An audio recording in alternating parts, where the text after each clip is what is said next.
Tara was an honor student, graduating in the top 5 of her class. It was at the University of Michigan where she met her future husband, Stephen. It wasn't long before they got married and had 2 beautiful kids together. They bought a nice house in a Michigan suburb, even hired a nanny to help with their children. Life was good, or was it?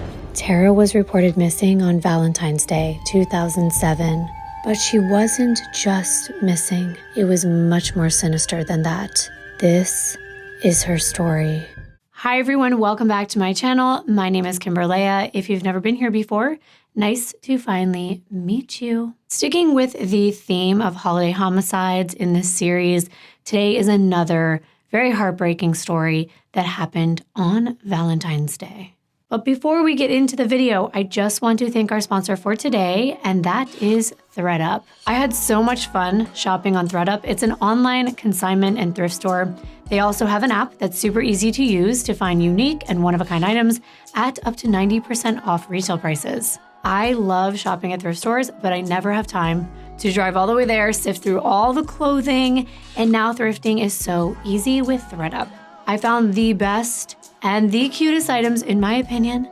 Plus, if you click my link in the description box, ThredUp has a new feature and it makes it even easier to shop because you get to see the specific items that I ordered and then you get to shop similar ones. It's that simple to get outfit inspiration. You can shop my picks with my link below and use code Kimbyrleigha for an extra 30% off your first order. My style is a little more on the darker, more casual side. My color schemes are usually none. I love black and white. So I had to get several pieces for the colder weather that we're having here in California that are 100% on point with my style. And I couldn't believe it. I loved everything that I got. Take a look. We've got this cute DKNY velour jacket. It was originally $76, but I only paid $17.99. This aloe cropped sweatshirt was only $47.99. And if you love aloe like I do, you know the retail price, and it's $127 retail. That was a steal in my opinion, and I love it. It's got a whole bunch of holes in it. It's super cute. I also loved this sweater. It looks like it's falling apart, but that's the style. It's definitely my style. And it has pearls holding the sleeves together, which I just thought was adorable. I love anything leopard, so this pullover was calling my name on the app, and I love distressed items, so I couldn't pass up this tattered sweater. It was black and white as well, so I had to have it. The app is so easy to use. There are different categories to click on to find exactly what you're looking for, or if you have a specific brand in mind, you can search by brand and you can even narrow it down by color. It's so easy and simple. And I love that I discovered a new brand. This shirt that I'm wearing is from ThredUp and the brand is called Kimbyrleigha. I thought this was really adorable, and I got 5 other items from that brand as well on ThredUp. I highly recommend trying ThredUp if you haven't before, or check back in to see how things have been updated. And once again, don't forget to check that link out in my description box, and thank you so much to ThredUp for sponsoring this video today. Now, let's get into the video. Today, I'd like to introduce you to Tara Lynn DeStramp. She was born June 28th, 1972 in the Lakeshore community of Escanaba, Michigan, to Gerald Dusty and Mary DeStramp. Around the time that Tara was 2 years old, her parents purchased a home in Rock, Michigan on Beaver Lane. This is a rural community. And while growing up, Tara had a very close relationship with her sister, Alicia. They were raised on a farm and they loved horseback riding, and in their spare time, they would be busy tending to their sheep, cows, chickens, and pigs. The DeStramp family showed off some of their animals at state fairs where Tara won the coveted Grand Champion Market Hog Trophy. And this was at the Upper Peninsula State Fair, and she was only 18 years old. Aside from her expertise in raising animals, Tara once won the state BB gun championship with her all-girls team. She was bright, energetic, and she had a beautiful smile. Tara was also a very social and talkative little girl. She would get in trouble during class for being quite the social butterfly. Occasionally, Tara's teacher actually bribed her with gum to keep her from talking. And that's a new one. That's one way to do it. As a child, Tara was in 4-H. She was a member of the largest youth development program in the nation. It was founded in 1902, and it connects public school education to rural life. This is where children who are living out on farms in rural communities get hands-on learning. It's estimated on average that 1 in 7 Americans were members of 4-H when they were children. Let me know if you were. Some of the group's most notable alumni include former President Jimmy Carter and a well-known name in true crime, Nancy Grace. In high school, Tara played clarinet in the school band and was a varsity cheerleader. She also played basketball and participated in track. Tara graduated in the top 5 of her class. After high school, Tara attended community college before deciding to transfer to the University of Michigan. She knew this campus quite well from all the activities she did in 4-H, and she considered it her dream school. The University of Michigan is considered a public Ivy. A public Ivy is a public university that offers an academic experience that's comparable to an Ivy League university. It was during Tara's time at the University of Michigan when she ended up meeting her future husband. He had attended the university but dropped out. He and Tara met while he was working as an aide to Jack Faxon, and he was a state senator at the time. Before meeting Tara, Stephen dated his childhood friend Dina Hardy for a very long time. They were absolutely inseparable. Everyone thought they were going to get married, but things just didn't work out for them, and they split up in 1993. And though Tara was impressed by Stephen's political connections, she initially felt zero intimacy with him, and their relationship was just platonic. While taking classes at the University of Michigan, though, Tara found out some very terrible news. Her grandma had passed away. She had to fly home to Escanaba, Michigan for the funeral. And an unexpected visitor arrived at the funeral home right before the service began to show his support for Tara. A familiar face, Stephen Grant. Tara had obviously made quite the impression on him, and he drove 5 hours to be by Tara's side. And at the time, she was seeing someone, but Stephen was determined to get her to give him a chance. And after Stephen arrived at the Crawford funeral home, Tara and her boyfriend's relationship began to crumble. Her boyfriend was actually there, but Stephen started introducing himself as her boyfriend as well. This really confused Tara's sister Alicia and Tara's whole family because they were pretty uncomfortable. They didn't even know this guy who was already calling himself her boyfriend, and Alicia was pretty protective over her sister, and it seemed like Stephen was intent on forcing his way into Tara's life regardless of her wishes. However, Tara had a different view of Stephen after he came all that way to see her. She thought it was really endearing, and she began to see him in a different light. Maybe because she was in a vulnerable situation due to the circumstances, but her family respected the way she felt and even offered Stephen a place to stay at their house, but he declined and he drove back to Lansing after the service was done. But apparently, his kind gesture worked its magic on Tara. When she got back in town, they reconnected and they began seeing each other. Soon, she and Stephen were in love, and she moved in with him a few months later. When Tara and Stephen first started dating, everyone thought it was meant to be. He was tall, handsome, loud, and funny, and they paired perfectly because Tara had a sassy attitude and she loved his sense of humor. But they were also opposites as well. Tara graduated from the University of Michigan with a degree in business administration, while Stephen abandoned his studies altogether, despite only being 20 credits away from completing his bachelor's degree. Stephen Christopher Grant was born in January 1970 to his father Al and his mother Susan.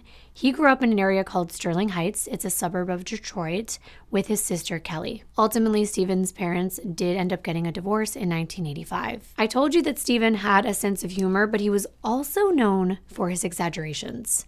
He would tell the most outrageous stories.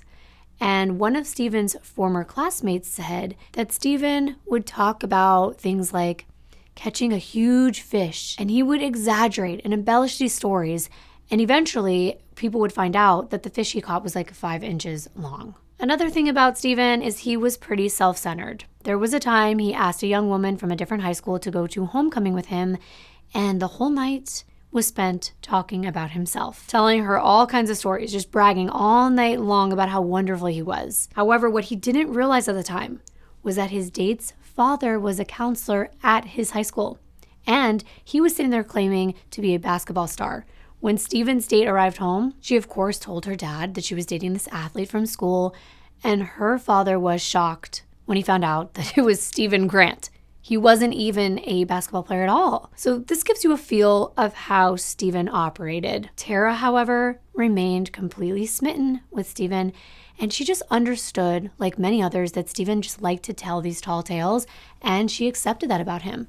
She thought it was funny, and the relationship began to blossom despite Stephen and Tara's professional struggles. Unfortunately for Stephen, Senator Faxon had retired after Stephen joined his team, so he was left without a job. However, lucky for Stephen, his dad had a job for him. Stephen began working at his dad's tool and die shop.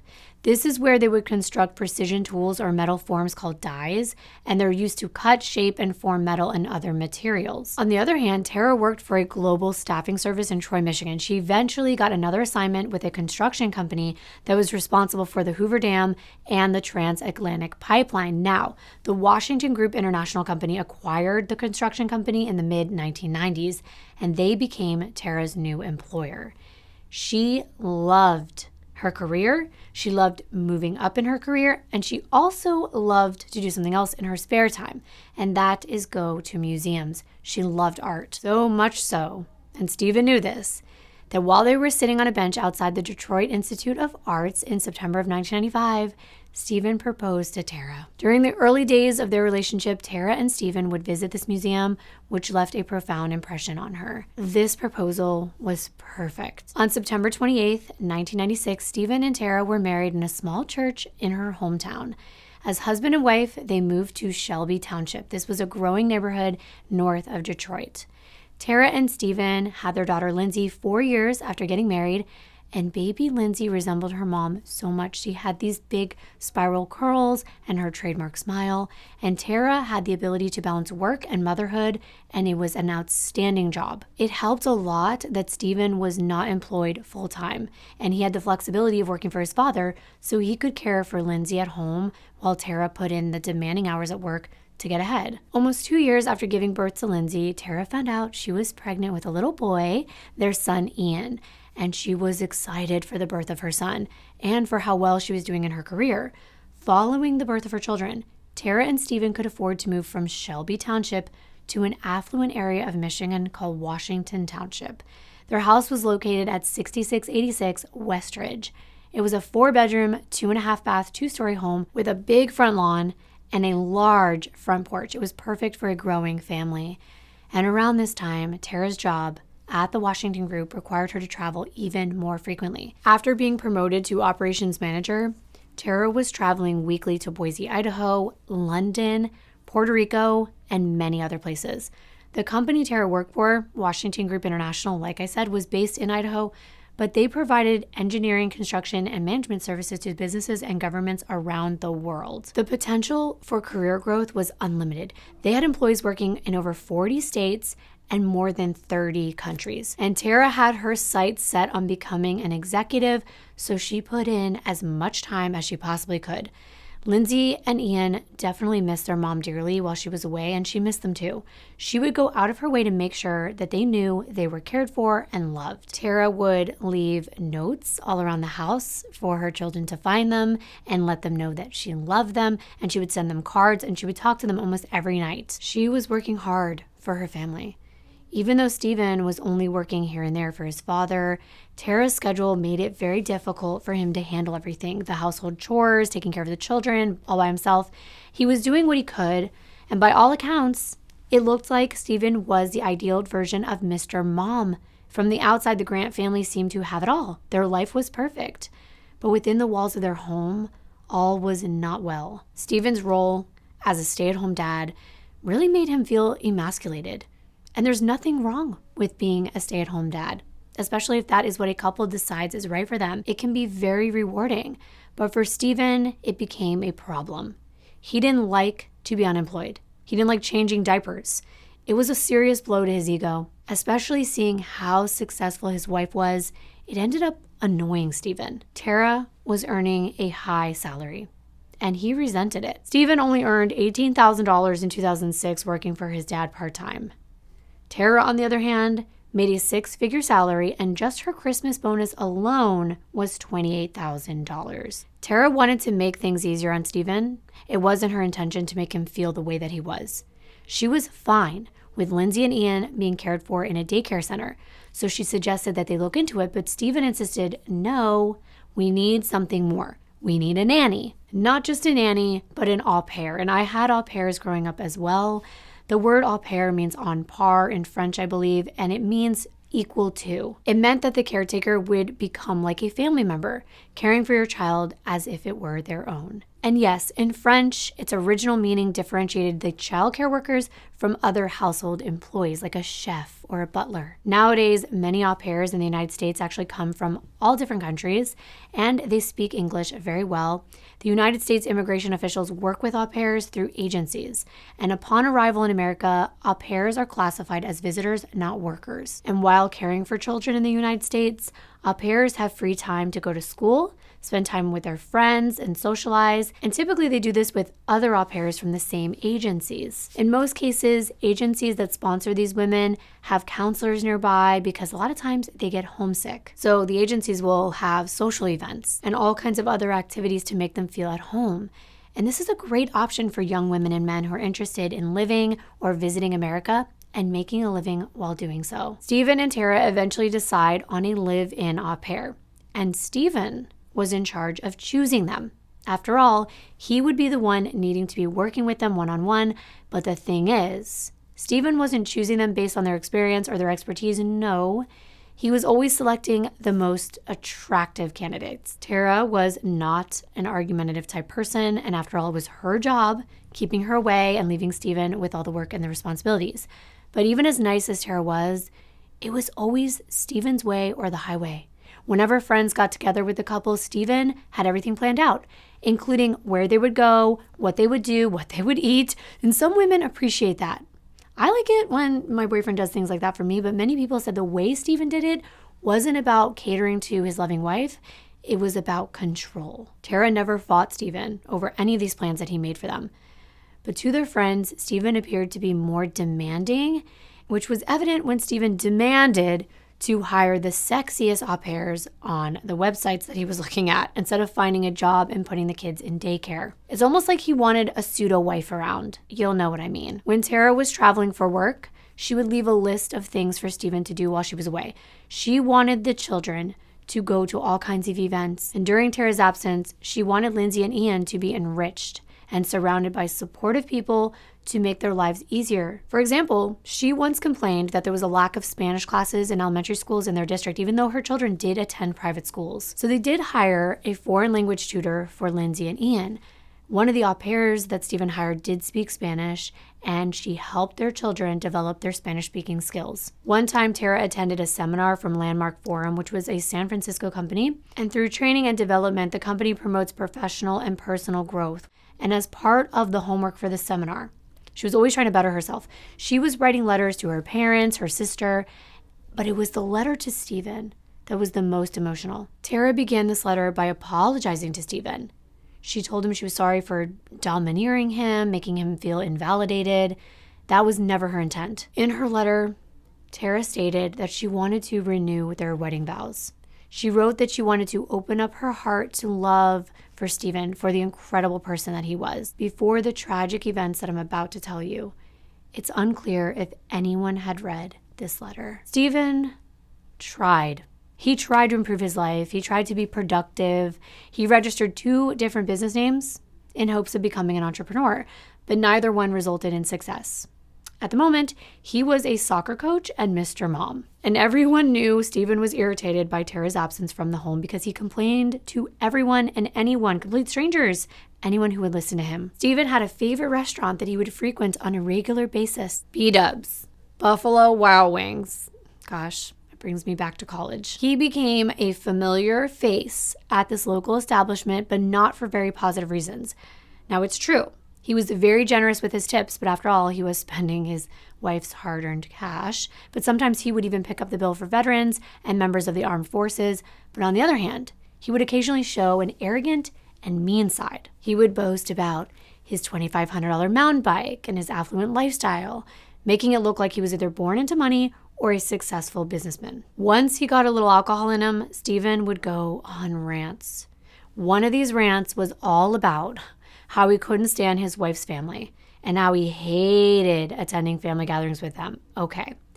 Sometimes it's true. Not everyone gets along with the family that they marry into. It's not uncommon to hear rants like this, but still, Stephen had another side to him, a stranger side, which creeped out the Buffalo Wild Wings staff. The servers who worked at the restaurant at the time described how Stephen would tell them that he was a covert operative for Tara's employer, Washington Group. Stephen would kind of hint and insinuate that he was traveling the world doing dangerous work as an undercover agent. And according to him, Washington Group even assigned him bodyguards to protect him, like as if they were right in the room and nobody knew it. And what this was doing was it was implying how important Stephen was to the organization.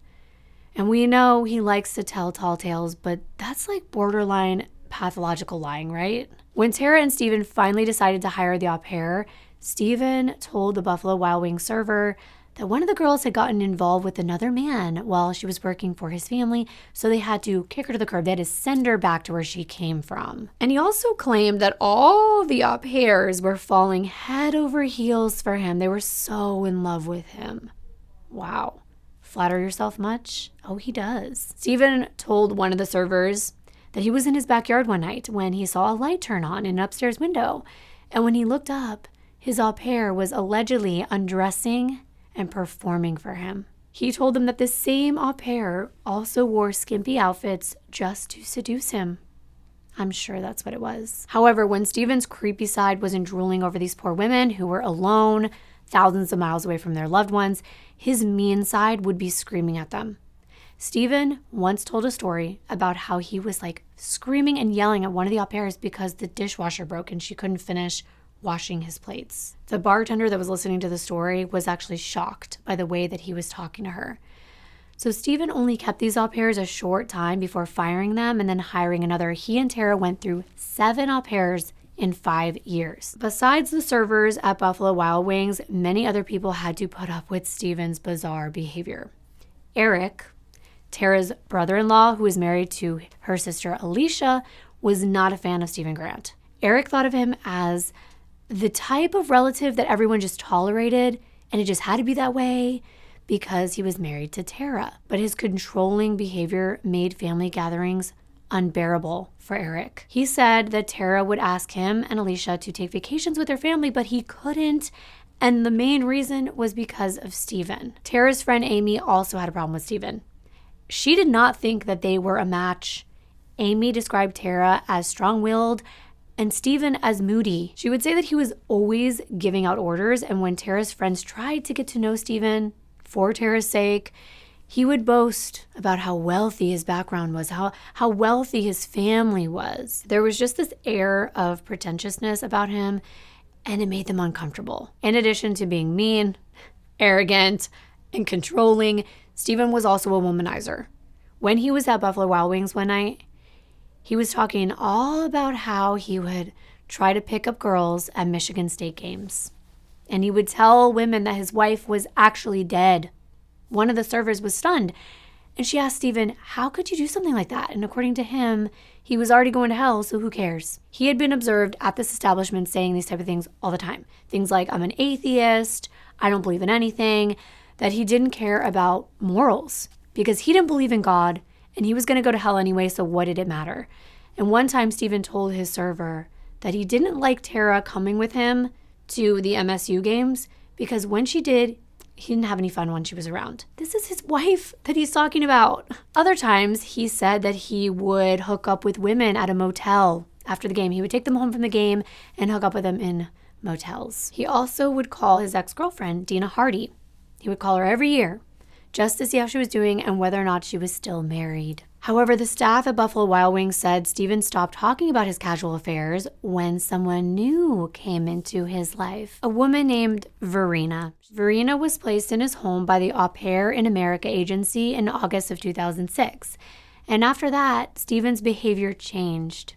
He only talked about how beautiful and incredible Verena was. Verena Durkis was only 19 years old. She came from the Rhine Valley in Germany. It's an area known for its vineyards, and working as an au pair for the Grants was her first time in the United States. It had only been a year since she graduated from high school. Taking advantage of every opportunity that she could in Michigan, Verena enrolled in Macomb Community College, taking classes related to teaching while learning all she could about Lindsay and Ian to care for them exactly the way the Grants expected her to. Tara was an outstanding mother. She wanted the very best for her children, and that's one reason she was very dedicated to her career. She wanted to give them the best of everything.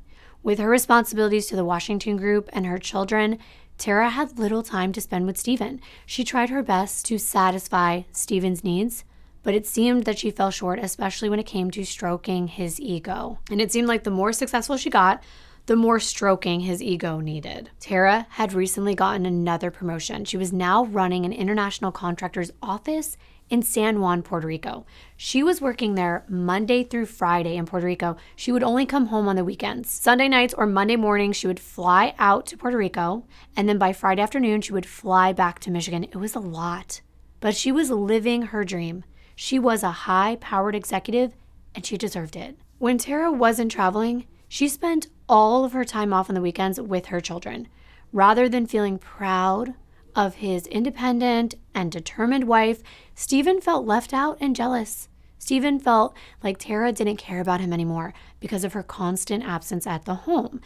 Even though Stephen was the one overtly behaving badly, he told people that he believed Tara was the one having an affair with her boss, Lou. He wanted to track Tara's online activity, so Stephen installed a keystroke logging device on her computer to get her passwords. And once he did, Stephen started searching through Tara's emails, and that's when he discovered messages between her and Lou, which he told people made him feel suspicious about her. Eventually, Stephen became obsessed with the idea that Tara was cheating on him. Whenever Lou texted Tara on the weekends when she was home, Stephen would go off. He would accuse Tara of wanting to be with Lou. She would, of course, tell him that he was being ridiculous and that it was a professional relationship, that's all. In the fall of 2006, when Verena moved into the home with the Grant family, Stephen found emails Tara was sending to a former boyfriend. And although there were no proof in these emails that Tara was cheating on Stephen, he was still suspicious. And he also started emailing the boyfriend pretending he was Tara, trying to get him to reveal that there was this affair going on. But that never happened. And eventually, Stephen still confronted Tara about the whole email exchange with this ex-boyfriend. And somehow he even got a hold of this man's phone number. And he called Tara's ex-boyfriend, threatened to shoot him. That is definitely not normal. That is over the top. And Stephen had some nerve. How can he sit there and be angry with Tara over exchanging emails with an ex-boyfriend when, after nearly a decade, he's checking in on his own ex-girlfriend, Dina Hardy? Stephen was even sending her sexual messages in 2007. Before Stephen sent Dina these flirty messages, he was confiding in her that he thought that Tara was having an affair with her boss. And he would constantly refer to the boss as the old geezer. So toward the end of January 2007, Stephen sent Dina a series of really sexually explicit messages. And they were even talking on the phone. One time, they talked 10 times in a row that day. During one of these phone calls, Stephen and Dina actually agreed to meet on January 30th or 31st for dinner. One message that Stephen wrote actually compared marriage vows to speed limits, and he said, quote, "Sometimes you break these limits, sometimes you get caught," end quote. Something I felt was really gross, among so many other things, but he would use the word itchy to explain his need for sex, like an itch that he needed to be scratched. Yuck. Stephen would also brag to Dina that he installed this spyware on Tara's computer to read all of her emails. Wow, so impressive. Among Stephen's sexually charged messages, he told Dina, who was a nurse, that he needed a sponge bath. That's gross. Do women actually find him attractive acting that way? While he's married with kids, the email read that he was alone and he had no one to play with him. He sounds like a child himself. Go be productive. That's what I kept wanting to say. I was like, while I was doing the research, I'm like screaming at him, like, go do something. Like they say, like idle hands, devil's playground. Then Stephen sent Dina a message that said, "I'd like to see you naked. Naked women are always good to see, especially if you haven't seen one in a while." And it's not like he has to go that long. Sure, maybe he had to wait a week every time his wife went away. But Tara was even planning a vacation for the family. A much-needed break for both her and Stephen. She thought that they could escape the cold weather in Michigan and spend a few days in Arizona, so Tara planned this trip for about mid-February. But it seemed like Stephen couldn't wait that long. As soon as the 19-year-old Verena moved in with Stephen and Tara to take care of their children, his messages to Dina Hardy began to dwindle because it looks like he had his sights set on a new play toy. Yikes. Even though the au pair was much younger than Stephen, he was 37 at the time, he was smitten. For months, he would flirt with her. What do they say? When the cat is away, the mice will play. Well, that's what he was doing. And one evening while Tara was out of town and the children were asleep, Stephen was sitting on the couch with Verena, and suddenly he offers to massage the teenager's feet. And he acted like this was an innocent act of kindness for everything that she had done that day, all of her hard work. And it did start to weaken Verena's defenses. Stephen continued to behave inappropriately with Verena. He would lurk in her bedroom doorway. He would tell her dirty jokes.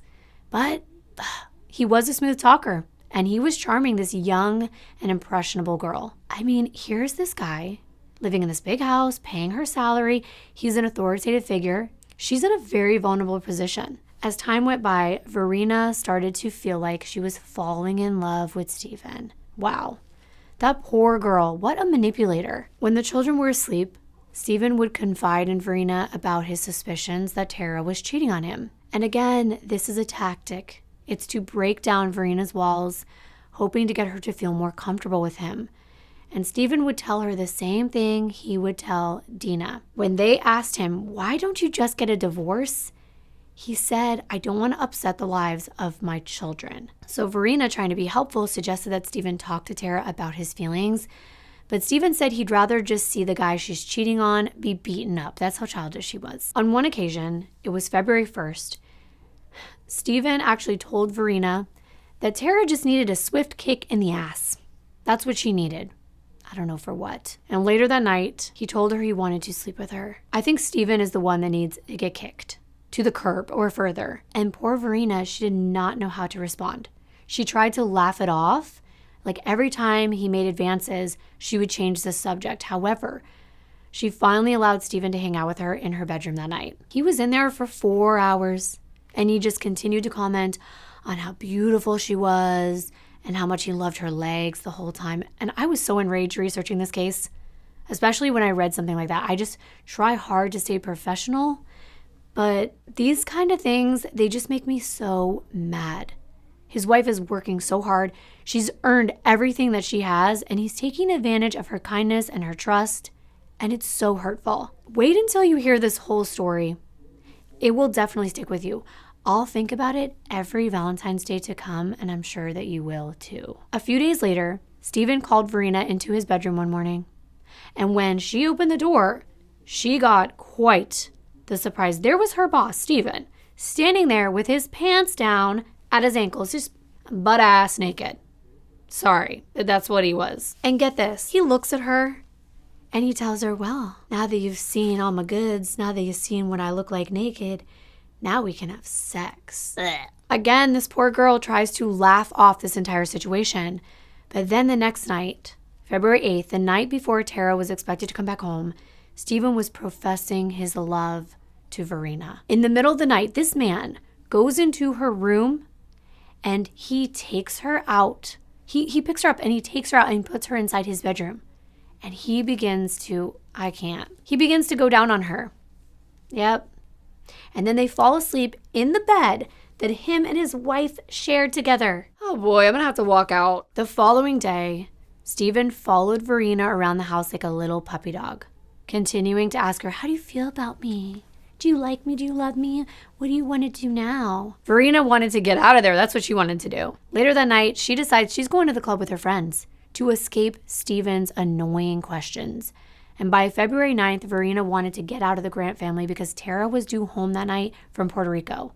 And after what happened the night before, Verena felt bad about sneaking around behind Tara's back. While she's out at this bar with her friends, Stephen kept calling and texting her. And at one point, Verena snuck away from her group. She goes into a private corner of the bar and she calls Stephen back and she tells him to leave her alone.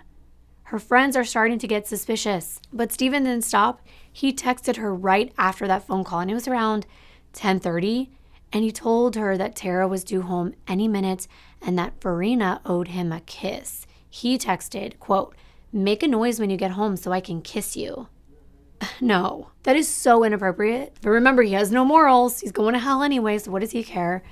Verena did arrive back home about an hour later, and she saw Tara's car in the garage.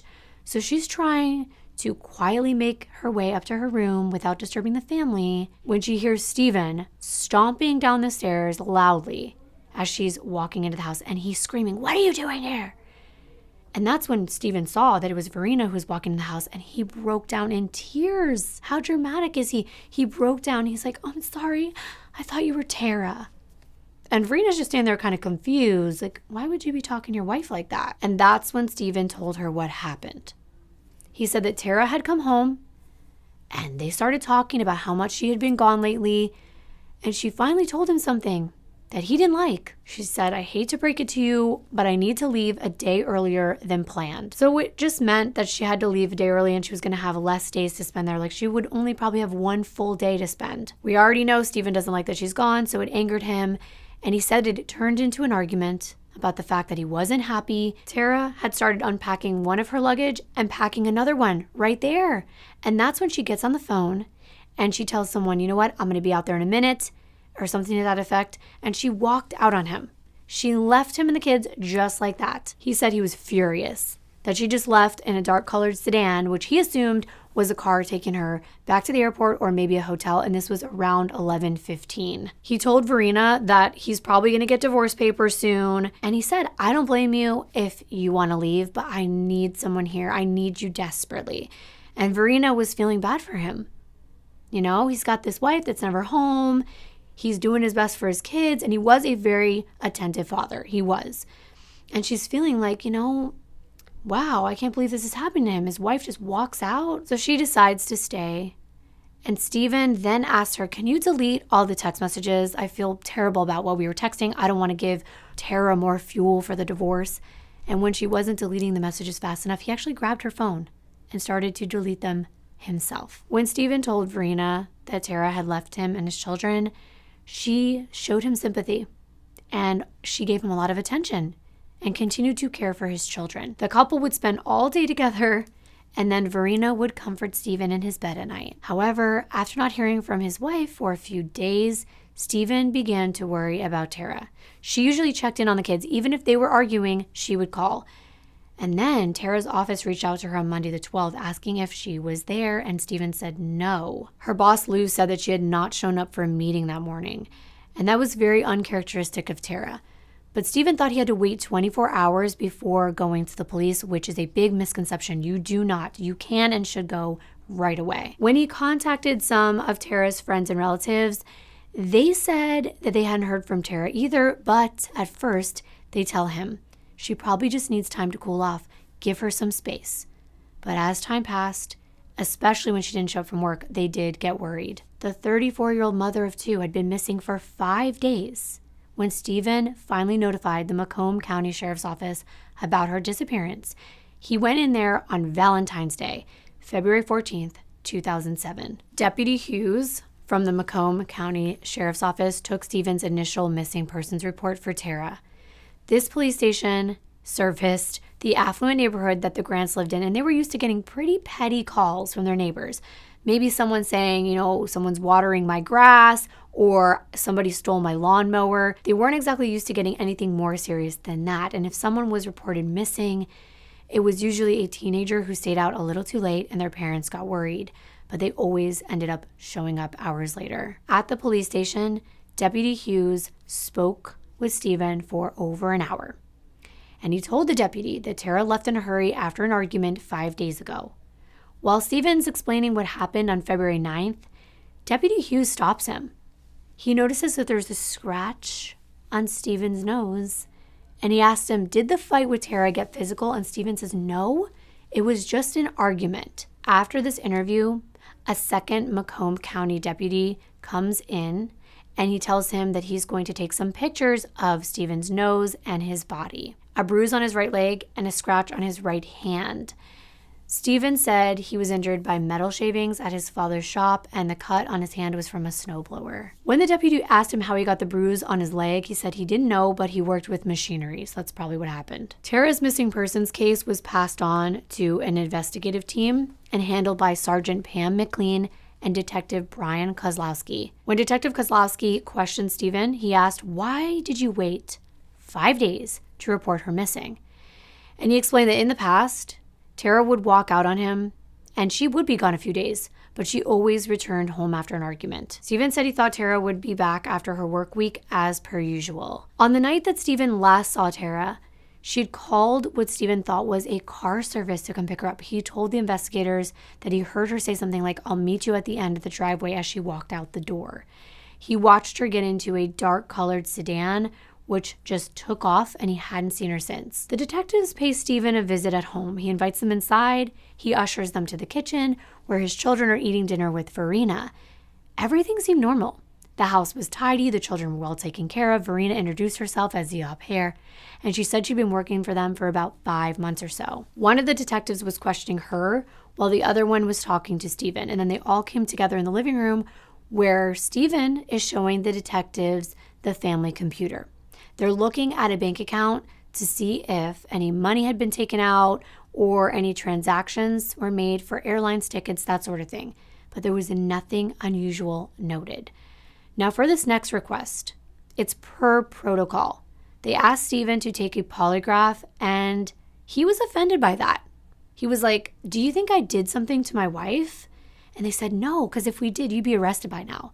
But this whole conversation triggered Stephen, and he started to break down, and he was crying. The investigators didn't know what to think. What happened? Who was in the black car? Did Tara willingly leave, or was foul play involved? Their goal was just to find Tara, and fast. On February 15th, just a day after Stephen reported Tara missing, he had agreed to come in to take that polygraph. But that morning, the police get a phone call from David Green. That's Stephen's attorney. And he's worried about his client's rights. No one knew what happened to Tara, and his attorney said that he didn't want anyone jumping to conclusions, so he advised his client against taking the polygraph. However, later that day, Stephen's pulled over while driving on a suspended license, and he's arrested because he had an outstanding traffic warrant. Stephen's attorney, however, did not think that this was a coincidence at all, so he bailed him out. The media was all over this case at the time. Stephen's attorney told the Detroit Free Press that what the Macomb County Sheriff's Office did was called a pretext arrest. And in a pretext arrest, an officer arrests the person for one charge, but the arrest is really for a different one. And the real reason they pulled him over was because they were trying to detain him in connection with his wife's disappearance, especially because he advised his client against doing the polygraph, which isn't even admissible in court. The Macomb County Sheriff's Department denied doing any such thing. They responded to the attorney's allegations and said Stephen's arrest was legitimate. Still, after that happened, Stephen refused to cooperate with them any longer. He continued to tell the media that he was worried about his wife and he was just trying to find her, and that arresting him wasn't making this process easier. Detectives actually had not been jumping to conclusions. It's true, some of them did think Stephen could have had something to do with this, but others weren't so sure. They kept investigating and found out that Tara's last credit card transaction from her business account was at a toll in the parking garage of the Detroit Metro Airport on her way back in town. Next, they went to search her phone records, which indicated she called her home first as she was headed away from the airport. The next thing they find are voice messages from Stephen to Tara. They're coming in later that night after he said she left the house. Let's listen, because I have a couple of them. Tara, next time I call you, pick up your phone. It's absolute bullshit. You can call me or your kids.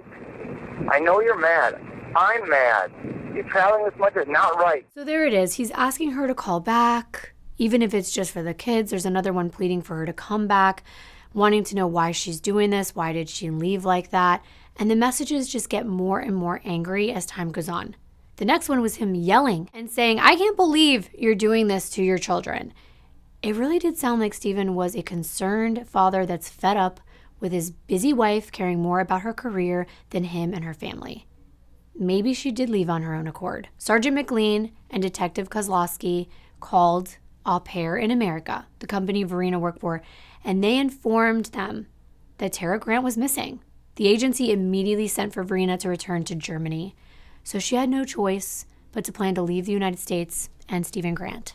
She would officially be on a plane back to Germany February 21st. Meanwhile, in the days following Tara's disappearance, the media was all over this case of a missing, successful, beautiful wife and mother, and a 3-page article detailing Tara's disappearance appeared in the Detroit Free Press on February 20th. Even Nancy Grace was talking about the story, as well as Dateline and America's Most Wanted. Investigators questioned Verena before she returned to Germany. And during her interview with police, Verena said she enjoyed working for Stephen and Tara, but she did not disclose any information about the inappropriate relationship she was having with Stephen. To gain more insight into Stephen and Tara's life, Sergeant McLean and Detective Kozlowski, they contacted former au pairs who had worked for the Grant family. Many of the au pairs reported that they found Stephen to be creepy. They said that he was constantly hovering over them. He would snoop through their belongings, he would yell at them about petty stuff, and he scared them. And according to one former au pair from the Ukraine, Stephen was way too interested in her personal life. For example, he wanted to know about her dating life. Like, who are you going out with? Where are you going? Who are your friends? It was not long after that agency placed her there that she began to feel like someone was watching her, especially when she thought that she was all alone in the house. This was interesting information. Yes, it sounded like Stephen wasn't the best husband and he was creepy, but it didn't mean he had anything to do with Tara disappearing. Stephen hires a private investigator to look into his wife's disappearance since he was no longer cooperating with the sheriff's department. He hired a former FBI agent to find his wife. The Macomb investigators monitored Verena's phone calls and her emails after she returned to Germany, and they discovered evidence of this affair with Stephen. And although Stephen wasn't helping with law enforcement, he definitely didn't mind speaking with the media about his missing wife. When Stephen spoke to reporters, he was sobbing. He was pleading for Tara to come home. Call anybody. Call the police. Call me. Call in-laws. Call someone. And he insisted that the investigators were treating him poorly, that they were considering him to be a suspect, even though he denied anything to do with his wife being missing. Every time he would do these media appearances, the investigators would actually respond to the claims. They would say, "We do not consider him a suspect." And one sheriff working on the investigation said, "We haven't even proven a crime was committed." And that's true. Tara was missing. That's all they knew. But after Tara's disappearance, Alicia, Tara's sister, talked to investigators, and she told them that Stephen had left her a voicemail on February 13th, the day before Valentine's Day. And the message just seemed casual. Stephen didn't even say anything about Tara being missing.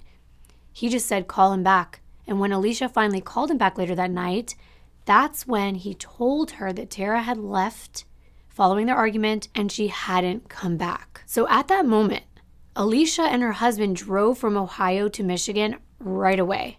As soon as Alicia and Eric arrived in Washington Township, they began making flyers. They were handing out missing persons flyers to spread awareness about her sister's disappearance.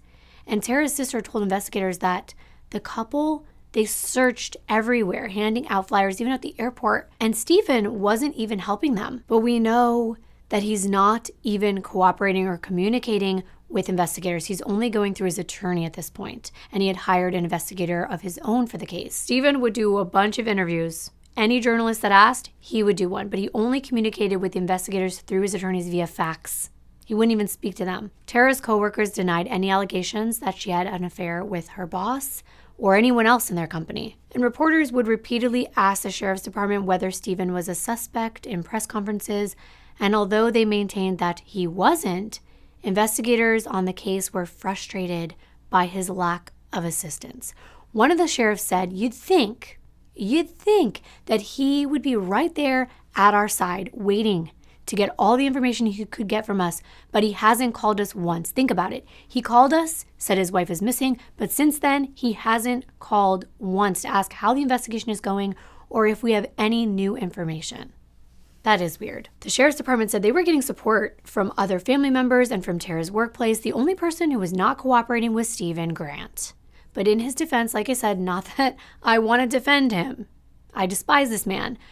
But he believes they think he's guilty of something. Even his attorney said so. So in that case, it would be hard to trust the police. In another press conference, the sheriff's department stated that they were comparing Stephen's account of what he said happened and checking it against other accounts for discrepancies. According to Stephen's first account and statement, on February 14th, Tara had never disappeared without letting him know. However, when he was doing interviews in the media, he said that Tara had left him twice before without letting him know, and she was gone for days before returning. And the sheriff's department explained that Stephen told investigators he heard her say, "I'll be right out," before she left the house on February 9th, even though Tara hadn't called anyone on her cell phone or received any calls at that time, according to her own phone records. Something wasn't adding up.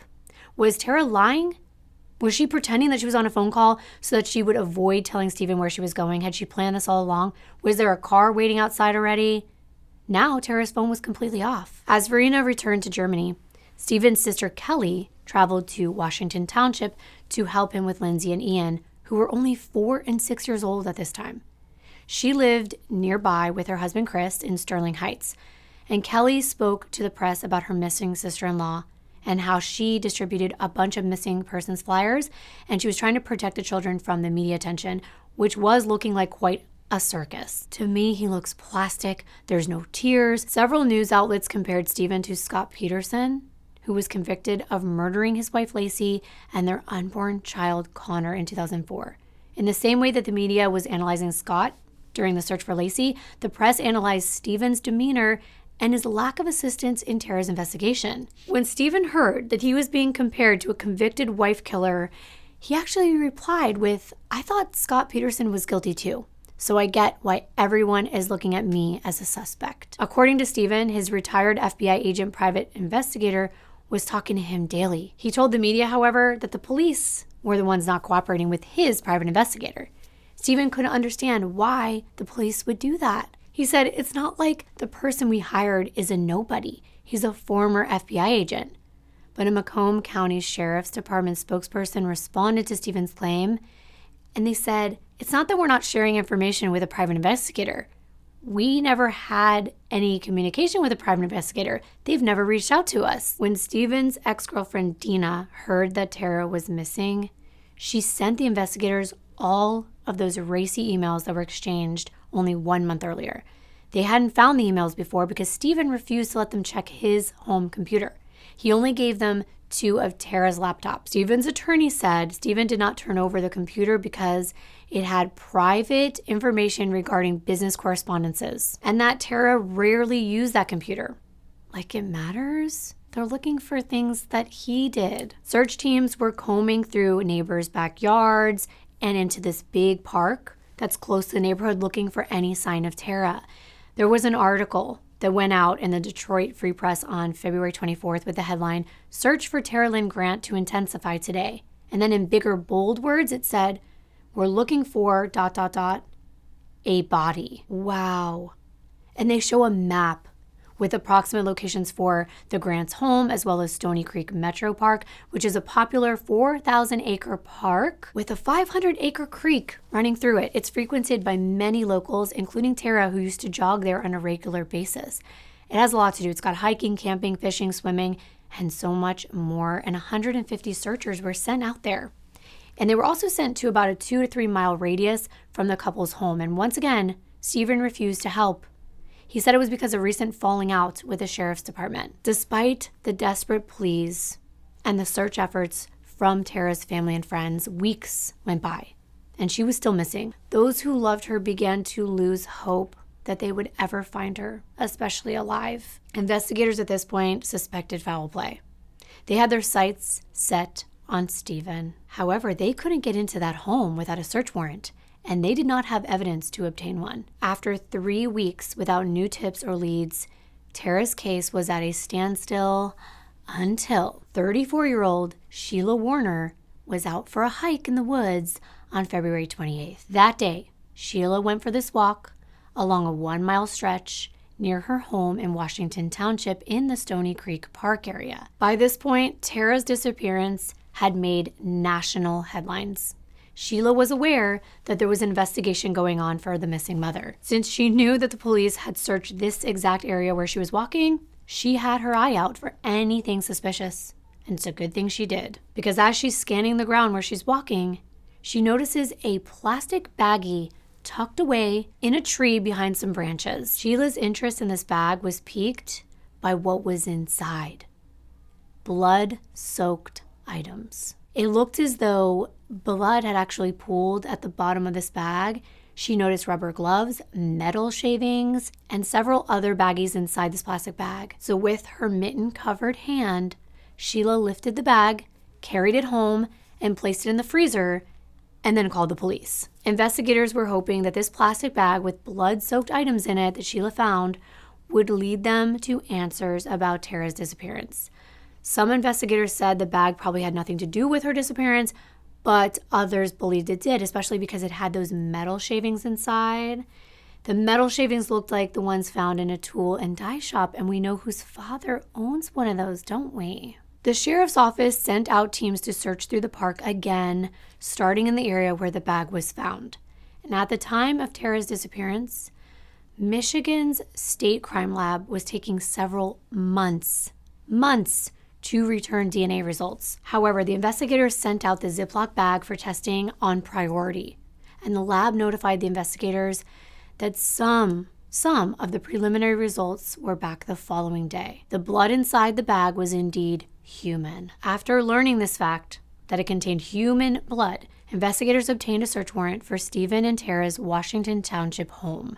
Around 5 p.m., detectives went to the home equipped with ultraviolet lights and luminol to look for blood. And I'm kind of surprised that all they had to do was prove that this random bag in the woods had human blood in it to get a search warrant for the ransom. I'm glad they did, but it just surprised me.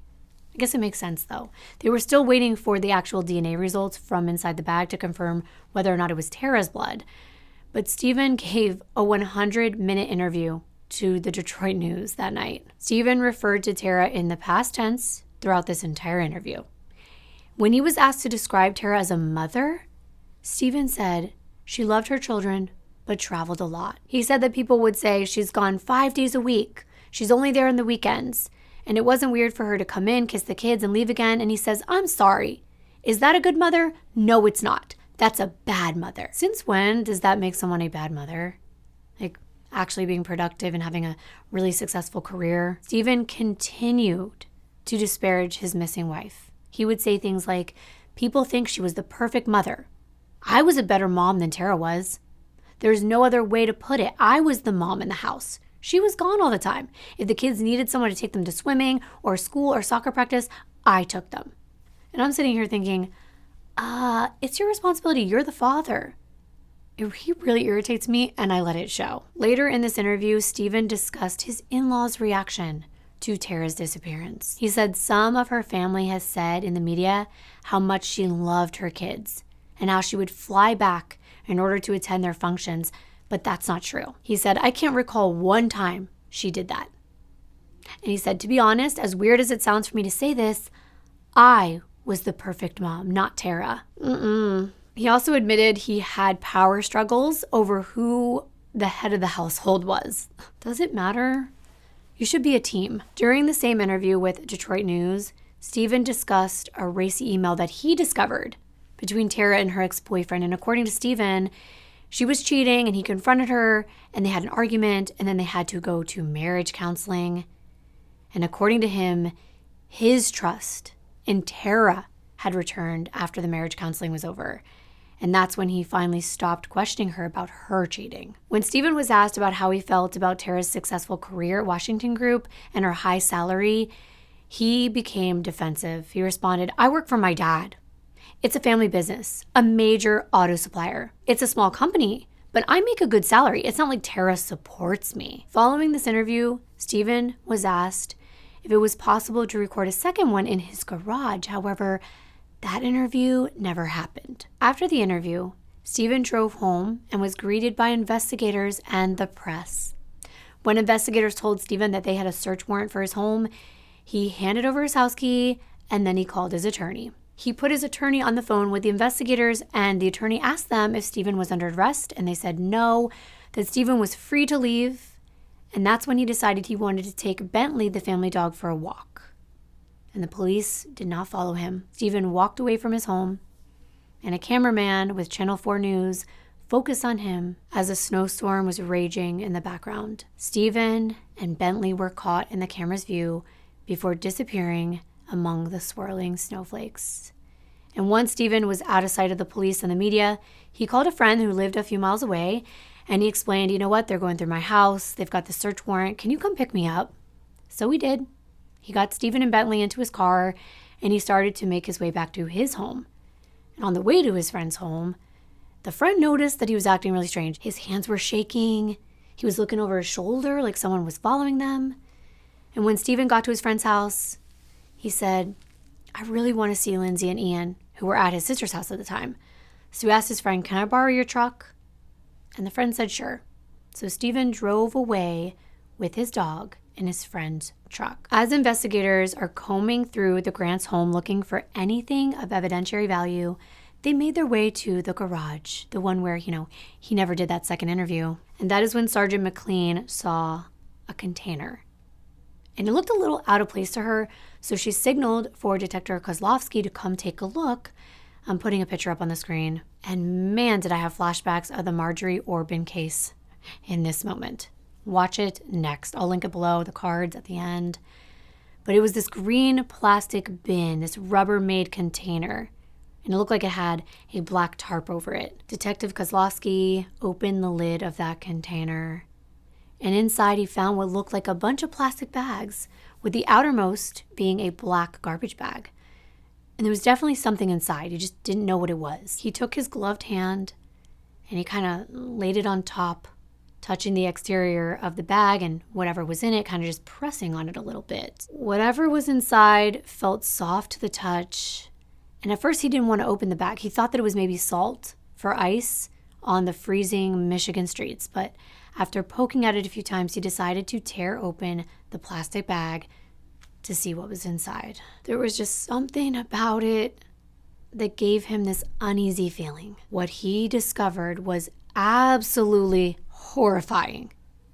While looking inside that black garbage bag, the detective thought, I don't know why, but his first thought was that it was a deer carcass. Why would it be in this container? I don't know. But then, upon closer inspection, he noticed a bra and then clothing. And everyone in that garage heard an audible reaction from him, and they rushed over there to gather around this container.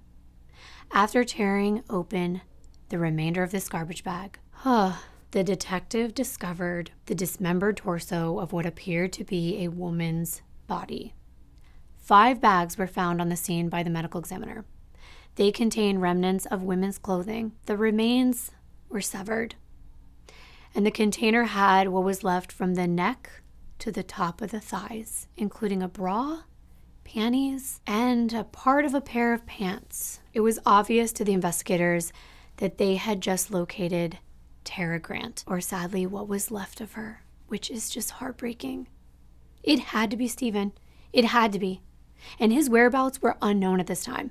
And investigators were concerned for the safety of other people, Tara's family, Dina Hardy, his ex-girlfriend, who disclosed those emails. So an officer called Tara's sister and her husband in Ohio, and she told them to return to Michigan immediately. The officer informed Alicia that they had discovered evidence that Tara had been met with foul play. But they saved the gory details. They wanted to be face-to-face with Alicia. And when her family arrived back in Michigan the next morning and they checked into a hotel, the investigator met them there. And they told Eric and Alicia in that hotel room what they found in Stephen and Tara's garage. And Alicia let out a scream. It was unreal, and I can't even imagine that pain. I feel so bad for Tara's family. And afterward, investigators actually said to the media, you can't even imagine breaking that news to a family member, that their loved one is dead, but also torn apart, and that all of them wasn't accounted for. That's right. I can't imagine it. I try, and I just imagine it is one of the worst parts of that job besides having to see the remains. So on Saturday morning, investigators searched Stony Creek again, where Sheila found the Ziploc bag. They were hoping to discover even more evidence in the rest of Tara's body. Approximately 100 officers from several agencies were in this search. And while they were walking through Stony Creek, an officer found an object near a tree. And when he looked at it, he realized it was a human body part. It was Tara's thigh. After that, another officer discovered her head under a tree stump. And within minutes, the investigators called the medical examiner's office, and they told the medical examiner to get to Stony Creek right away. When a medical examiner's technician arrived at the Stony Creek, they had to remove the head, and there was no question in anyone's mind. It was Tara Grant. Michigan was experiencing frigid weather in February 2007, so due to the below freezing temperatures, Tara's body was very well preserved. While searching Stony Creek, law enforcement officers found a right hand, a bone that they thought was a femur, and a left hand. But there was nothing left but bone because animals had already gotten to it. There was a hollowed out part of a log, and that's where they found a foot and a lower leg. And at that point, the investigators decided it was time to stop the search because it was sunset. And their superiors told all the officers in the canine unit to leave that night and return the next morning. So officers were stationed around this area overnight because they wanted to keep it secure, while the medical examiner took the parts they did find back to that office. There was still no word about where Stephen was. He was driving all over the state at this time. And when I was reading this, I couldn't help but be worried about their poor little dog, too. It was freezing outside, and he's on the run with this evil owner. Stephen makes a stop. He buys alcohol, razor blades, sleeping pills, a cap gun, and a magic marker. He wrote letters to both of his children. And this toy pistol that he bought, it was red, but he used that magic marker to paint it black so that it would appear to be real. He was hoping that he would show it to an officer when he got stopped, and that he wouldn't have to take his own life, that it would be taken by a cop. In order to narrow down their search for the missing suspect, the police followed phone pings from Stephen's phone when he decided to call his sister during that drive. Stephen also made several withdrawals from ATMs, and that created an electronic paper trail, which investigators were also following. They were searching for Stephen when they receive a phone call. It's from Verena. She told investigators that she had just hung up with Stephen. The phone had been ringing, she was asleep, and she picked it up, and she was shocked when she hears Stephen telling her that he killed Tara. She was half asleep, and she was trying to process what he was saying, but he did say it was an accident. Verena told the detectives that Stephen confessed that when Tara came home from Puerto Rico on February 9th, he was upset with her. They got in an argument, and she smacked Stephen in the face. When this happened, he pushed her, and she slipped and fell and hit her head. And that's when he realized she was dead. He ran over and checked on her. He couldn't believe it, and he hid her body. The task force was sent out on this windy, cold, snowy day to search for Stephen. Investigators had night vision equipment, and at 7 p.m., they were on the search, and they spotted his vehicle less than 2 hours later. It was parked next to a footpath leading to Sturgeon Bay near this wilderness state park where he and Tara used to spend time together. After midnight, several law enforcement agencies secured this area around Michigan's Lake Huron, and they're searching for Stephen. Hours later, they found him, lying under a pine tree. He was suffering from hypothermia. He was barefoot. He didn't have a coat on, a hat, or gloves. He was semi-conscious. He was hearing things, seeing things, talking to trees. Despite being dazed and covered in scratches and scrapes, Stephen was able to tell the officers that he also ingested a bunch of Adderall. This is a stimulant used to treat ADHD. Where's the dog?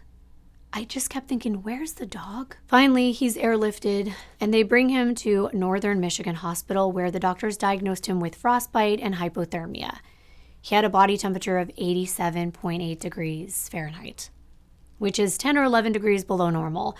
And although he did have this low body temperature, which could potentially cause kidney issues and other problems, he was not in any immediate danger. So that afternoon, Stephen's attorney finds out everything that happens, and guess what happens? He recused himself. The only vow he was going to make was to assist his former client, Stephen Grant, in finding a replacement. When asked why he was stepping down, he replied, I have to look at myself in the mirror in the morning. Damn, so he actually has morals. Dr. Daniel Spitz, the Macomb County medical examiner, conducted the autopsy on the torso that they had found. He was no ordinary medical examiner either. His experience in pathology included high-profile murder cases, such as the assassination of John F. Kennedy and the murder of 6-year-old John Benet Ramsey. The preliminary results of the autopsy confirmed that the torso from the garage did indeed belong to Tara Grant, and the doctor determined her cause of death was strangulation. After conducting DNA tests on the remains that they found in Stony Creek Park, Dr. Spitz was able to confirm what everyone already knew.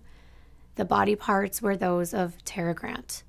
Because they were exposed to cold outdoors for several weeks, they were preserved very well, even though some of the limbs did show evidence of animal activity. They only found 11 of Tara's 14 missing body parts. Her lower left leg, her right arm, and right foot were still missing. However, they were able to recover a few of the saw blades, and they had Tara's skin on them. Lindsay and Ian were removed from Stephen's sister Kelly's home in Sterling Heights at this point and placed with Tara's sister Alicia and her husband Eric. After completing all the tests, Dr. Spitz transferred Tara's remains to Crawford Funeral Home. This is the same funeral parlor that Stephen surprised Tara at when her grandma died. Tara's family and friends couldn't help how sad they were at her funeral service. Tara's daughter Lindsay sat there emotionless, and Tara's son just sucked his thumb the entire time. The funeral service was scheduled for the day after visitation in First Lutheran Church. Now, Tara's family avoided using the chapel that they really wanted because that is where Stephen and Tara got married, so they avoided it on purpose. She was laid to rest in the Gardens of Rest Cemetery in Wells, Michigan, and her sister Alicia wrote a wonderful tribute that appeared on the front page of the Dutch Free Press. She never mentioned her sister's marriage once in that entire article. When Stephen Grant was stable, he gave a detailed and lengthy account of what transpired when Tara Grant died. Sergeant McLean and Detective Kozlowski heard Stephen describe how everything unfolded. First, he called Tara in Puerto Rico several times the night before her flight on Friday, February 9th. When Tara landed at Newark Airport for her layover, he said that she called and left a voicemail letting him know her plane had landed and she was safe. She told him that she would probably arrive in Michigan later than expected because of her layover. As a result of Tara's constant absence from the home, Stephen said he was already annoyed with her. 1 week before her murder, Stephen told investigators that he and her discussed her work schedule, and she informed Stephen she was working hard to get to a point where she wouldn't have to travel as much. But eventually, Tara did make it home that Friday night while Verena was out at the club. As Tara unpacked her luggage, Stephen was naked. He's standing there getting ready for bed, and she's packing another one, according to him. They were discussing Tara's travel schedule again. And while he's getting into bed, talking to Tara, he said that she was leaving early, Sunday instead of Monday, and it really irritated him. When she said that her boss, Lou, was going to be there, Stephen said, "You know what? You can't go. I'm sick of it." When he confronted Tara, saying, "You know what? You spend way too much time with him already, and you don't spend enough time with us. Why?" Allegedly, Tara responded by cursing at him and saying, "Too bad. I do what I have to do for my job, and it's none of your business." After that, he said that Tara turned around, and Stephen admitted to grabbing her by the wrist, and she slapped him across the face. And while they were standing outside the bathroom in their main bedroom, he said that once Tara hit him, he didn't know what to do. He hit her back, and then he couldn't really remember what happened after that. He thought she fell and that maybe she banged her head on the floor. But Stephen explained that Tara was furious, and she threatened to leave him and take Lindsay and Ian with her. She told him, "You're going to be homeless." And in a fit of rage, Stephen told the detectives he wrapped his hands around Tara's throat. They asked if Tara was fighting back, and he said no, there wasn't that much fighting. While he had his hands around her neck, Stephen didn't look at her face. He confessed that she tried grabbing him, but it was too late. He knew that he was going to go to prison for attempted murder anyway, so he just kept going, and then he grabbed an item of clothing and he put it over her face so he didn't have to look at her dying. After about 4 minutes with his hands around her neck, Tara stopped moving, and that's when he realized she was dead. And then he started crying. and he texted Verena not to come home. And then Stephen wrapped a brown leather belt around Tara's throat. And using this belt as a leash because he couldn't pick her up, while he's still nude, he takes it and he drags her body down the stairs. She was too heavy for him to move by himself. All the while, the children are steps away while all this is taking place. He continues to drag her into their freezing cold garage. He tells detectives what she was wearing: black pants, silver shirt, and he was doing his best to get her limp body in the trunk of her Isuzu Trooper. But at one point, he admits, he dropped her and her head hit the hard cement, and he said it was the most disgusting noise he'd ever heard. It was like dropping a watermelon. But he finally got her inside, and then he covered her up with the cargo liner from his Jeep. As Stephen is hiding his dead wife's body, he hears the door open. So he runs back inside, and he tells Verena that Tara left him after an argument. When Verena noticed that he had a scratch on his nose, Stephen said that Tara tried to hit him. And that's when he started doing things to cover his tracks. Remember all those calls and the voice messages to Tara? Yeah, he did that while her dead body was inside the back of her own vehicle. And the very next thing Stephen told Verena was that he had to drive to his father's metal and dye shop to work the next day. So that morning he wakes up, calls his dad, make sure he's not coming into work. Al Grant, his dad, said he wasn't going to be in that afternoon due to a prior plan.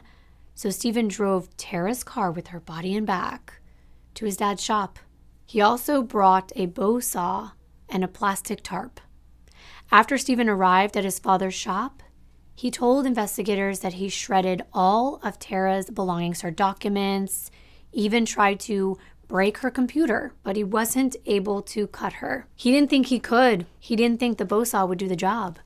But he got a bottle of liquor from his house, and he drank some of it before doing what he did to her body. But he still couldn't bring himself to cut her. So instead, he just cut up all her belongings.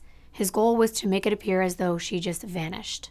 He had to trash everything he could, since Tara would never travel without her phone, her laptop, her computer bag. Stephen got rid of all of that. He dumped her suitcase in a dumpster near his childhood home. And then later, Stephen remembered his father had a hacksaw in the office. The blades were straight, an inch wide. And Stephen told investigators that he found a piece of an old hacksaw that he broke off, and he wrapped it in a cloth, and he used it to cut apart his wife. He started with the hands, joint by joint, and then he would go to the next part, the leg, joint by joint. He said he threw up twice during the process. But to keep himself going, he just kept telling himself, if you don't do this, you're going to go to prison for the rest of your life. He should have been telling himself that before this. After he took Tara apart, Stephen placed all the parts in garbage bags and then into the Rubbermaid container that they found during the search of his home.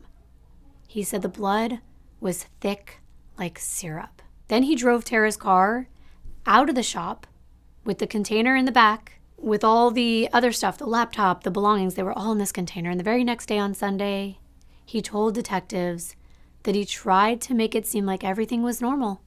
He played with Lindsay and Ian and Verena that day, and he admitted flirting with her. He described her as a nice girl that helped him through this entire thing he was going through, that he was going through. Then he placed his kid's snow sled in the back of Tara's Trooper, along with a bucket. Eventually, he parked his truck near the Stony Creek Park, and then Stephen placed the sled on the ground with the container with his wife's remains on top. And once everything was steady, he started to pull it up a hill. But then he tells the investigators he lost control of the sled halfway down the slope. And he has the audacity. He's so gross. He refers to it as a scene from Keystone Cops. This is a show, an old show, about incompetent police officers and their humorous situations on the job. That's what he's comparing this ordeal to. He tells them he began to chase Tara's remains down the hill. Finally, the sled stopped about 100 yards away, rolled over, toppled over on its side, and the container opens up, and Tara's body parts are littered on the snow. He didn't know what to do. Stephen just buried the parts all over, including her torso, under the snow at this park, just scattering them around, even parts of the blade. He said he would just throw an item as far as possible into the forest. And he was just hoping that the animals would take care of the rest. Later that day, Stephen drove home and pretended everything was normal. Again, just playing with the kids like nothing ever happened. When Stephen heard that the sheriff was planning to search Stony Creek for evidence of Tara's disappearance, he freaked out. He panicked. He knew they're going to find the torso. It wasn't buried well. It was big. So that morning, when the officers were scheduled to search the park, he ran out of his house on foot because his mom was staying with the kids. He didn't want her to hear the car starting because then she would get suspicious. So from his house, he jogged to the park where he found her torso buried in the plastic garbage bag. The detectives were like, how did you carry the torso back to the garage? And he said, I just put it over my shoulder. And once he was home, he drove to his father's dye shop and hid the torso on the roof of the building. Wow. Nobody saw this. And while he's telling all this to investigators, he has no remorse. He's not crying, he's laughing. He's making jokes about it. And after picking up the Rubbermaid container from his house, Stephen drove to his father's place, put the torso back inside, and that's when he took it back to the garage. Then he explained how the very next day, after he was doing that interview with Detroit News, he was pulled over by an officer. And that's when he was informed that they had a search warrant for his home. The timing of that search warrant was perfect because he had just moved Tara to this new location in the garage. Had they had to wait, who knows where he would have put her next. When Stephen left the Grant family home in Washington Township with his dog, he drove to Kelly's, his sister's house in Sterling Heights, to say goodbye to his kids. At Kelly's house, Stephen left Bentley behind. I had to let you know what happened to little Bentley. He's alive and well. Poor thing. I can only imagine what he was going through. But what he was looking for, he told investigators during the interview, was a gun. He planned to take his own life. Stephen continued driving throughout Michigan after stopping at Kelly's house in Sterling Heights. And then he was near Flint at one point before going to Lansing. And on his way to Lansing, that's when he stopped to pick up everything, the blades, the sleeping pills.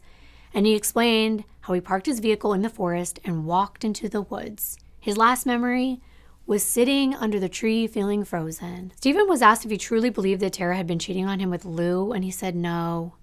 From the bottom of my heart, no.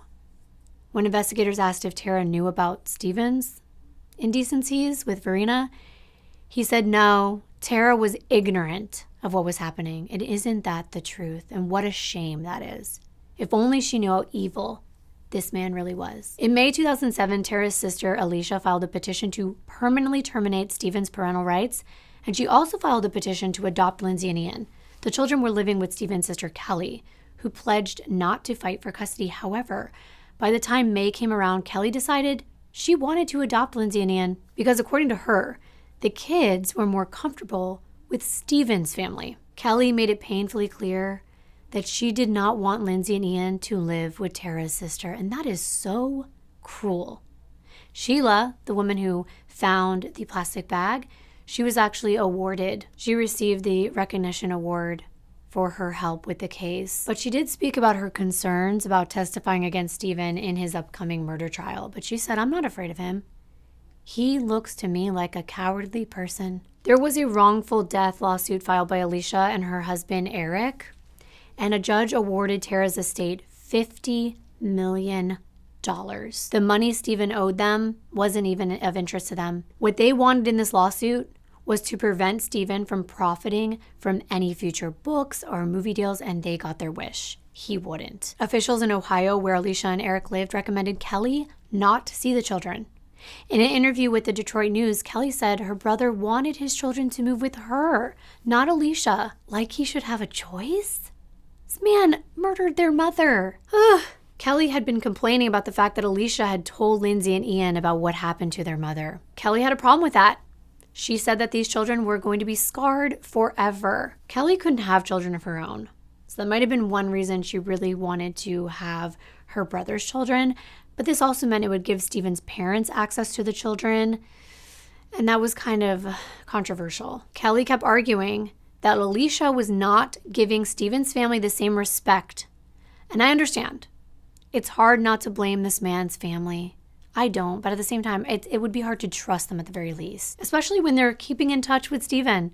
While he was incarcerated, Kelly and Stephen had many phone conversations, and it didn't paint either of them in a very positive light. During one of these conversations, Kelly told her brother, "It's not like you're Jeffrey Dahmer." Wow. Stephen responded to his sister by saying, "Yeah, But that's what I don't know.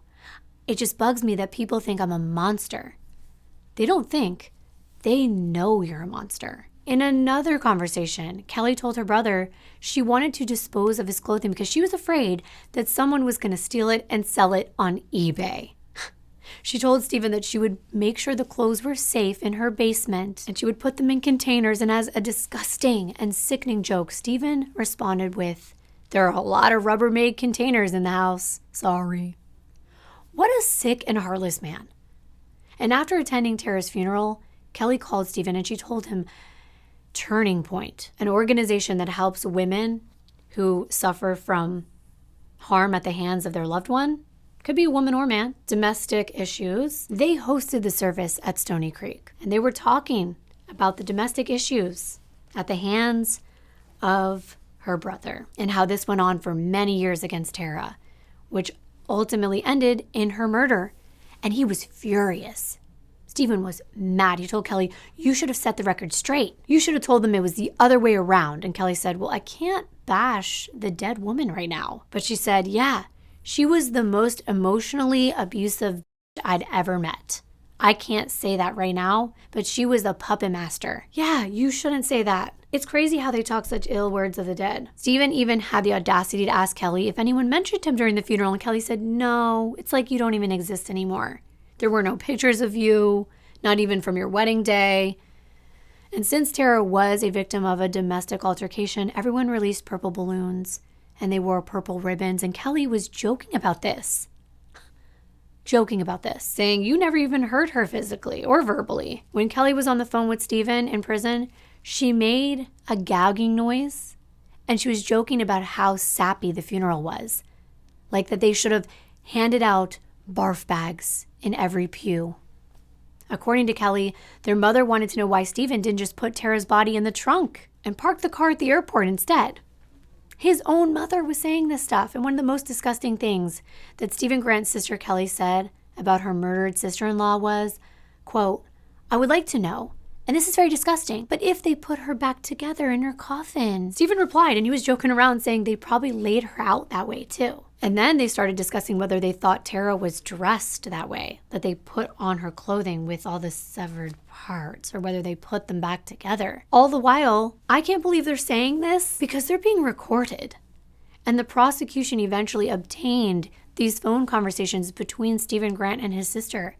And after the judge reviewed them, he ruled they were admissible in court as evidence. And it shocked Stephen and Kelly when they learned that their heinous, disgusting, and downright hateful conversations could be used against Stephen. That was shocking. How about this man just brutally took the life of the mother of his children? That's what's shocking. In another recorded phone call, Stephen told Kelly that his attorney had listened to their phone conversations. Stephen said, "He says it sounds like I'm not respectful enough about the whole situation. But what are you gonna do?"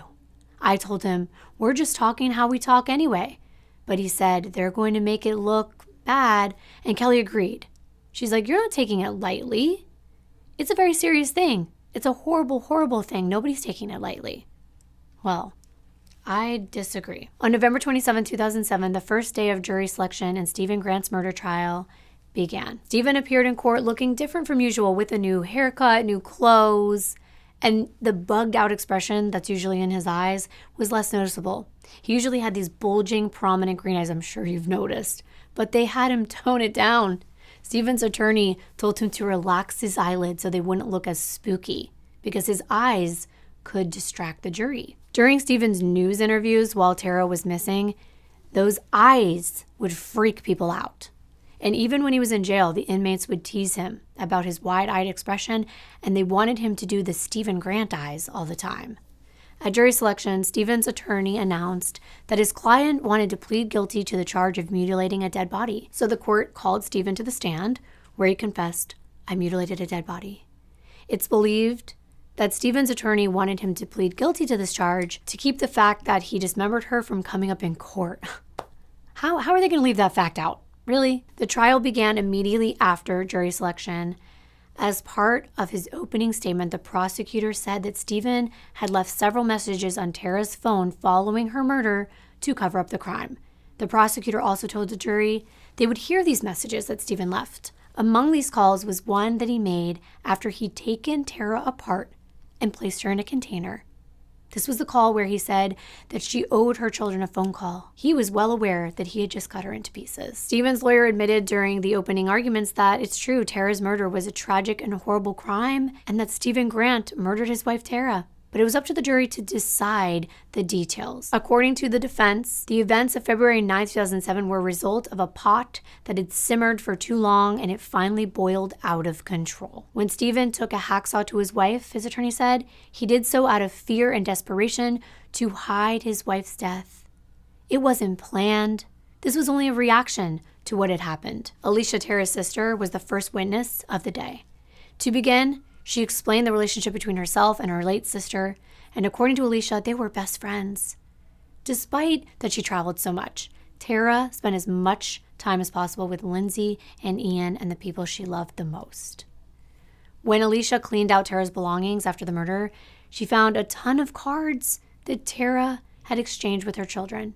There was no doubt that Tara was a wonderful mother. She also said Tara told her that she was returning to Puerto Rico on Monday, not a day earlier like Stephen had claimed. She said Stephen made that part up. There was no plans for her to leave any earlier. On cross-examination, Stephen's lawyer asked Alicia about her brother-in-law's fatherhood, and in her opinion, she admitted Stephen was an attentive parent. He took care of the children's daily needs. But Alicia was shocked when the defense attorney asked, did Tara ever mention that she wanted to stop being so dominant and controlling in the marriage? And she defended Tara.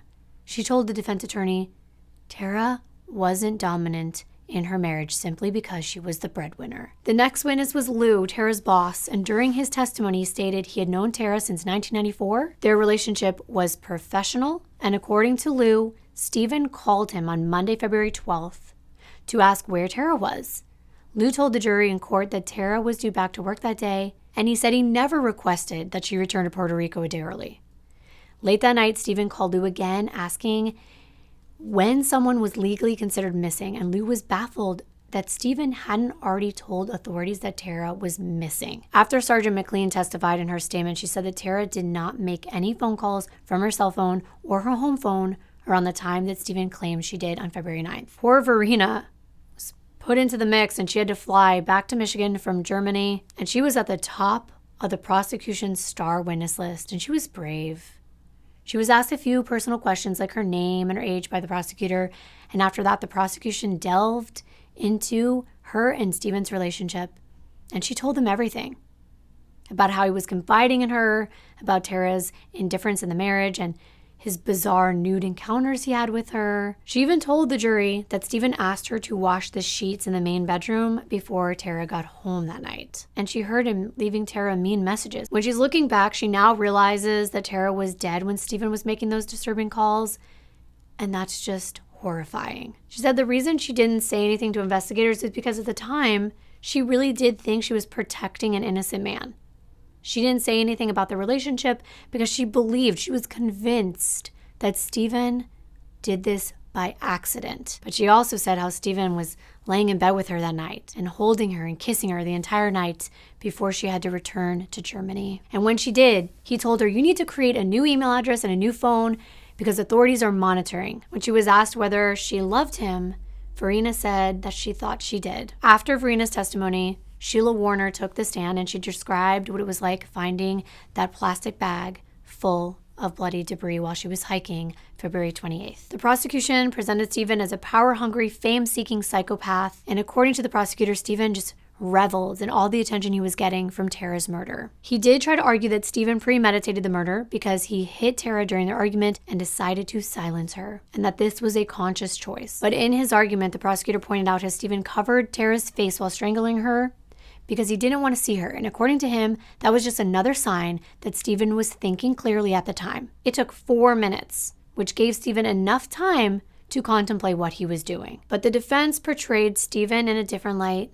They described him as a homemaker, involved in the children's activities, and according to the defense, Stephen finally snapped after years of anger and frustration caused by Tara's demeaning nature. And although it was tragic, it wasn't first-degree murder. Stephen didn't plot his wife's murder. They said it was voluntary manslaughter because of the argument. The jury left the courtroom to deliberate on Stephen's fate, and around 2:30 p.m.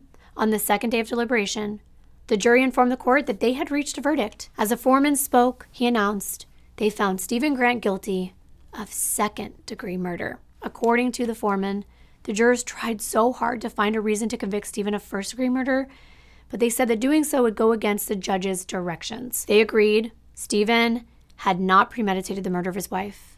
What are your thoughts? Following Stephen's conviction, his parental rights were taken away, and Kelly and Alicia met with the judge, and they agreed on a custody deal. It was decided Alicia would have primary custody of Lindsay and Ian, but Kelly was allowed to visit. That didn't sit right with me. After everything she said, it just didn't feel right. According to the book, Limb from Limb, prosecutors who tried Stephen Grant's case revealed he was exchanging letters with a woman named Jennifer, an inmate imprisoned for killing her 8 and 5-year-old daughters. And they released notes that Stephen had written to Crystal Conklin, another female prisoner who was accused of fatally beating her toddler. Yikes. One letter from the woman named Jennifer asked if Stephen missed Tara, and Stephen replied that he did miss her very much. He said, "She, for the past 13 years, has been the one that I went to with all my problems, and now I don't have that person to ask for advice." That's what he missed, and he drew a little sad face at the end of the note. Stephen did begin to keep a journal for Lindsay and Ian.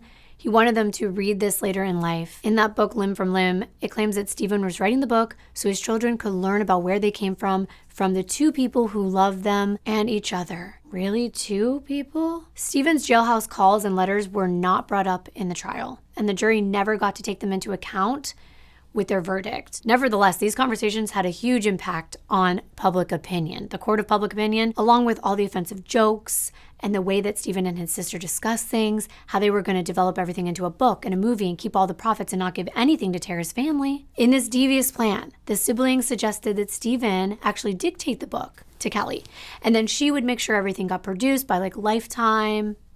And during this conversation, Stephen mentioned a Beverly Hills attorney who could make their book deals and their movie deals for them. He then imagined who would portray him in a movie, and according to him, Adrian Brody, the Academy Award-winning actor.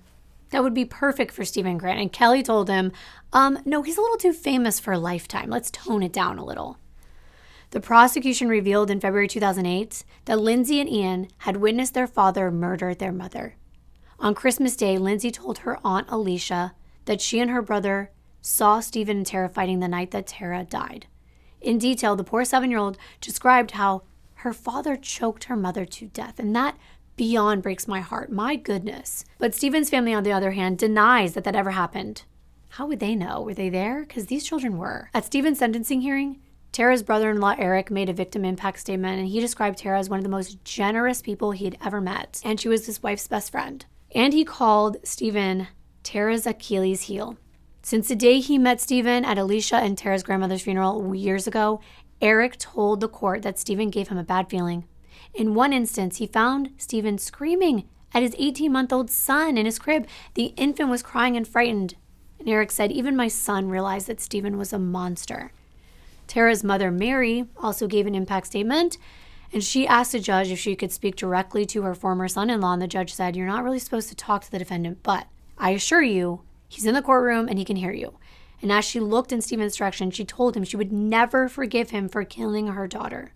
Never. Alicia presented the judge with 2 of Lindsay's drawings during her victim impact statement. Among the drawings was a picture Lindsay drew of her mother's burial. Her father was depicted under a rock. In the second drawing, Lindsay decorated a page where she wrote, "My dad thinks he has power." Those poor children. Tara's sister told the court, "In my opinion, Stephen Grant realized Tara had exceeded him as a person and as a professional." The judge spoke after the statements were made and said that they could give Stephen a life sentence, but that would mean he would be eligible for parole in only 15 years. So the judge ruled that sentence was not sufficient for the crimes committed. And as a result, the judge handed down an indeterminate sentence. And this sentence would prevent Stephen from applying for parole until he at least served a minimum of 58 years. And he's eligible for parole in 2058. The judge also required Stephen to pay $40,000 in court fees. Now here's something really sad. In June 2008, an individual called the St. Clair County Sheriff's Office at 1:40 p.m. reporting a self-inflicted death. And when the police arrived at this location, it was a small town northeast of Detroit. They heard a gunshot coming from the back of the house. The officer ran back there and they found William Al Grant, Stephen's father, dead on the floor with a rifle nearby. That's so sad. The ripple effects of Stephen's actions stretch so far. Stephen is now in his early 50s, incarcerated at the Oaks Correctional Facility in Michigan. All of his appeals have been dismissed by the court, but he's scheduled for release on March 3rd, 2057 at the earliest. I wanted to end on somewhat of a positive note. Lindsay and Ian, Tara's children, they return to where their mother was killed every year to participate in Tara's Walk. The walk is a chance for them to honor their mother and raise awareness for domestic situations. Lindsay, who still has her mom's beautiful curly hair, told the media, "I will always advocate therapy to anyone and everyone I meet. I wouldn't be the person I am today without the psychologists that I work with." Lindsay is currently a student at Ohio State University studying pediatric psychology, and she cites her experience as a patient in therapy for her reason for pursuing this degree and this field of study. Lindsay is interested in helping children affected by traumatic events or loss. And according to Lindsay, she has no desire to speak to her biological father, Stephen Grant. Ian attends college in Wisconsin, and he has never had any contact with his dad, which is something he doesn't want. Lindsay and Ian both use Tara's sister Alicia's and her husband's last name, which is Standifer. I just want to thank all of you for giving this family your time, for giving Tara your time for me to tell her story. I'm never going to forget this story. I'm going to think about it every Valentine's Day. I also wanted to thank ThredUp once again for making this video possible by sponsoring me in this channel. Don't forget to check out the link in my description box and shop my picks with that link and use code Kimbyrleigha for an extra 30% off your first order. Thanks again to ThredUp for making this video possible, and thank you all for watching. I will see you in my next one. Bye.